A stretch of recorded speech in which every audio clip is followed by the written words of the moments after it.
Тетово денес се сеќава на трагичниот пожар во модуларната болница. Помина 1 година, но се уште нема одговорност. Судењето за предметот започна на само 2 дена пред годишнината, но истото беше одложено за следниот месец, поради отсуство на дел од обвинетите. Додека роднините на загинатите јавноста чекаат одговори. Изгорениот монтажен објект кој се уште е во кругот на болницата е нем сведок на таа кобна вечер на 8 септември 2021 година. И по 1 година, ова место се уште не е расчистено. Опожарениот објект и инвентарот се уште тука. Подсетуваат на трагедијата во која животот го загубија 14 лица. Тетовци велат дека опожарениот објект треба да се отстрани и вакви трагедии никогаш да не се повторат. Ова треба да се чисти како прво, значи уште ништо не е направено. Како второ, ова трагедија фактички. Не е нешто што некој би сакал, него тоа се случило, значи. Трето, да не се повтори.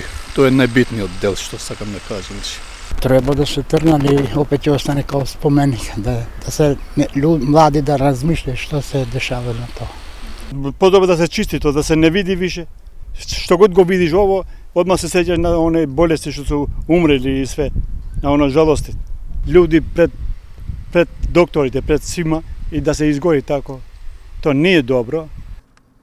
Основното јавно обвинителство 10 месеци водеше истрага во која стручни анализи и вештачења беа направени од Министерството за внатрешни работи, Технолошкиот факултет, електроинженер и германски истражители.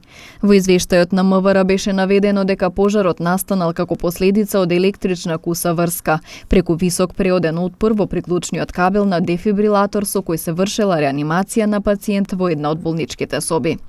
Во обвинителниот предлог, поранешните директори Флорин Бесим и Арта Нетеми се обвинети за кривично дело тешки дела против општата сигурност.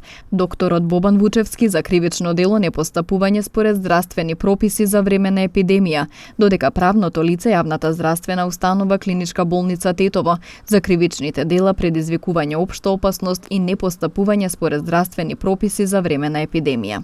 И истражителите на Вилма Русковска од одделението за гонење организиран криминал и корупција отворија предмет по допрен глас. Постапката е во насока на проверка на спроведувањето и реализацијата на јавните набавки за изградба на модуларните болници во државава. Но по превирањата во ова обвинителство се уште нема епилог дали и овој предмет ќе заврши со кривичен прогон. Во пожарот во модуларната болница лани загинаа 12 пациенти и 2 посетители, додека 12 преживеа.